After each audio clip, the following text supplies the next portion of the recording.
He was the biggest entertainer the world has ever seen, a blazing supernova of talent and charisma who redefined pop stardom. But behind the dazzling lights and infectious grooves was a troubled soul, a man haunted by demons that slowly consumed him. This is the unvarnished story of Michael Jackson, the rise of the king of pop and his tragic downfall. On August 29, 1958, in the humble city of Gary, Indiana, a star was born. Michael Joseph Jackson entered the world as the seventh child of the Jackson family. Little did anyone know that this unassuming baby would grow up to become one of the most recognizable and influential figures in music history. Michael's exceptional talent was evident from a young age. At the tender age of 5, he joined his older brothers in the Jackson 5, a musical group that quickly gained fame with their electrifying performances and infectious hits like I Want You Back and ABC. Signed to Motown Records, the Jackson 5 took the world by storm, touring relentlessly and capturing the hearts of millions with their youthful energy and catchy tunes. As the 1970s drew to a close, Michael Jackson was ready to spread his wings and embark on a solo journey. In 1979, he released his groundbreaking album Off the Wall, a masterpiece that marked his transition to adult stardom. With hits like Don't Stop Till You Get Enough and Rock With You, Jackson proved that he had outgrown his child star image and was ready to conquer the music world on his own terms. Just when it seemed impossible to top his previous success, Michael Jackson unleashed Thriller upon the world in 1982. This album was nothing short of a cultural phenomenon, selling over 66 million copies and becoming the best-selling album of all time. For the 14th consecutive week, the best-selling album in the country is Michael Jackson's Thriller. With iconic music videos like Beat It and Billie Jean, Jackson redefined the art of visual storytelling and cemented his status as the king of pop. As Jackson's fame reached stratospheric heights in the mid-1980s, the tabloid media became increasingly fascinated with his eccentric behavior and lifestyle. In 1986, reports surfaced that Jackson slept in a hyperbaric oxygen chamber to slow aging. It was also alleged that he took female hormone shots to maintain his high-pitched voice and minimize facial hair growth.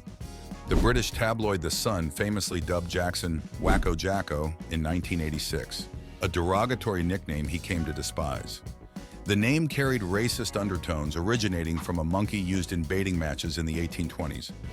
Jackson's pet chimpanzee Bubbles and his rumored interest in purchasing the skeleton of Joseph Merrick, the Elephant Man, only fueled the media's portrayal of him as an eccentric, Disney-like character. As Jackson's stardom skyrocketed in the 1980s, his physical appearance began to change dramatically. His skin tone gradually shifted from his natural medium-brown complexion to an increasingly paler hue. This striking transformation sparked widespread speculation and controversy, with many accusing Jackson of purposely bleaching his skin. Okay, number one, this is the situation. I have a skin disorder that destroys the pigmentation of the skin. It's something that I cannot help. Despite Jackson's explanations, the issue of his skin color only added to the growing perception that he was becoming more bizarre and eccentric. After the phenomenal success of Thriller, anticipation was sky-high for Jackson's next album, Bad, released in 1987. It went on to become the first album to produce 5 U.S. #1 singles and sold between 30 to 45 million copies worldwide, cementing Jackson's status as the undisputed king of pop. The subsequent Bad World Tour from 1987 to 1989 shattered records, including 14 sold-out shows in Japan, drawing 570,000 fans, and 7 sold-out nights at Wembley Stadium with over 500,000 attendees. In 1988, Jackson released his explosive autobiography, Moonwalk, which topped bestseller lists and gave fans an intimate look into his childhood, the Jackson 5, and the abuse he suffered at the hands of his father. In the same year, Jackson bought a 700-acre California ranch for $17 million and turned it into Neverland Ranch, his personal fantasy land. Complete with a Ferris wheel, carousel, movie theater, and zoo, Neverland became a symbol of Jackson's childlike wonder and eccentricity. As the 1980s came to a close, Jackson's fame and influence were at an all-time high. President George H.W. Bush named him the artist of the decade. Welcome, Michael Jackson here, who has been named Artist of the Decade. While Elizabeth Taylor crowned him the true king of pop, rock, and soul. And in my estimation, the true king of pop, rock, and soul, Mr. Michael Jackson. In 1991, Jackson inked a groundbreaking $65 million recording deal and released his hugely successful album, Dangerous, which was certified 8X platinum and contained hits like Black or White, It don't matter if you're black or white. and Remember the Time. My baby.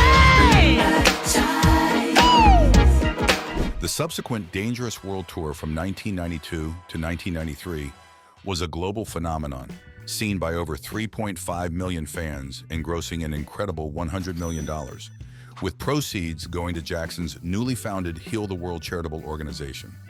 Jackson's philanthropic efforts extended to pleading with the Clinton administration for increased HIV/AIDS funding after his friend Ryan White's passing. He was honored by various African nations during a trip to the continent in 1992.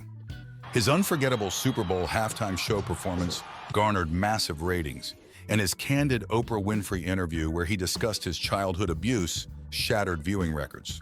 So he would tease you, make fun of you? Yes. Did he ever beat you? Yes, he did. Yes. In 1993, Jackson was rocked by allegations of child sexual abuse from 13-year-old Jordan Chandler and his father Evan. Though Jackson maintained his innocence, claiming he was the victim of an extortion attempt, the accusations led to a hugely controversial police investigation and legal battle. Amid the turmoil, Jackson abruptly canceled his Dangerous World Tour, citing health issues and a painkiller addiction. LA police continue to be tight-lipped about the case, saying only that a criminal investigation is underway. A spokesman for Jackson says his accusers manufactured the charges after their blackmail attempt failed. The singer was scheduled to perform in Thailand tonight, but as Mark Austin reports, the show was scrapped. In a move that seemed designed to repair his public image, Jackson married Lisa Marie Presley, the daughter of rock legend Elvis Presley, in a highly publicized ceremony in 1994. However, this union was short-lived, and the couple divorced less than 2 years later. The Chandler case was resolved in January 1994, with Jackson paying the family $23 million.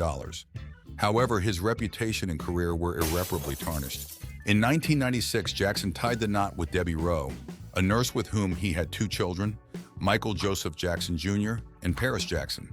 This marriage, too, ended in divorce in 1999, leaving Jackson to raise his children as a single father. In 2002, a documentary crew led by Martin Bashir gained unprecedented access to Jackson's private life, culminating in the controversial film Living with Michael Jackson. Released in 2003, it showed Jackson discussing his habit of sharing his bed with young boys, sparking outrage. Did you ever sleep in the bed with them? No. But I have slept in the bed with many children. But when you say bed, you're thinking sexual. They make that sexual. It's not sexual. Though he denied any sexual intentions, the backlash was severe. Later that year, Jackson was honored with a key to the city of Las Vegas. Any man who is as gracious as you are with your fans, who is as gentle and decent as you are, deserves the key to the city of Las Vegas. However, his life took a dark turn when Santa Barbara authorities charged him with 7 counts of child molestation and intoxicating a minor in December 2003. The highly publicized People v. Jackson trial began in 2005, putting further strain on Jackson's fragile health and psyche. After a grueling 5-month ordeal, Jackson was sensationally acquitted of all charges on June 13, 2005. After his acquittal in 2005, Jackson became a recluse, briefly relocating to Bahrain before moving between Ireland and Las Vegas over the next few years. His financial situation was in peril. He was on the verge of bankruptcy, embroiled in dozens of lawsuits, and forced to use part of his valuable song catalog as collateral for loans. In 2008, to mark the 25th anniversary of Thriller, Sony released the Thriller 25 album with remixed singles. However, Jackson's debts continued mounting, and he was nearly forced into foreclosure on his beloved Neverland Ranch before negotiating to have it jointly owned to protect the property. Amidst the financial turmoil, Jackson announced his final ambitious project, the This Is It concert residency at London's O2 Arena, set for 2009 to 2010. Over 1 million tickets sold in just hours, estimated at nearly $500 million by that point.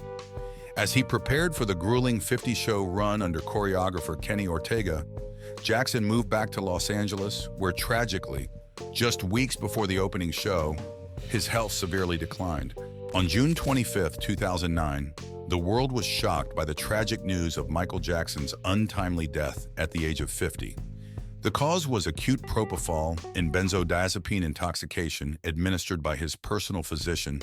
Jackson's passing sparked an outpouring of grief from fans around the globe, solidifying his legacy as a true icon of music and performance. Michael Jackson's life was a testament to the power of talent, the fragility of fame, and the enduring impact of a true legend. If you found Michael Jackson's saga captivating, then you won't want to miss our next video, The Dirty Untold Saga Behind Dan Schneider.